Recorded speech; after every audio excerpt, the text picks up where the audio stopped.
بیا دلته خو چې اول راغلي زموږ اول ټارګټ ګردواره او مندر و. هندوانو مندر جوړ کړو په فرید آباد کې، یو مندر ده د افغاني هندوانو، او یو په هغه کې ده په دوه مندرې په فرید آباد کې، یو په 14 سیکټر کې ده، یو نه پوهېږم کوم ځای کې ده. دوه مندر هلته جوړ شوي دي. او د سکانو لخوا په ډیلي کې 8 ګردوارې دي.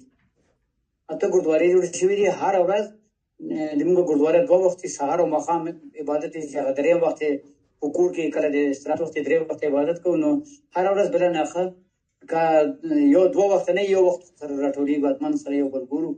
او نوره کوم مثلا په ژوند کې چې ناخوالې راځي یا کوم ستونزو سره مخامخ کېږو، د دې لپاره میټینګونه هم دلته دفتر لرو، میټینګونه کېږي، ټولنې لرو، لکه خاصه دیوان افغانستان، افغان هندو سیک ویلفیر سوسایټي، او داسې نورې ټولنې دي وړې او غټې چې راټولېږي او د ټولو ستونزو حل کېږي ورباندې.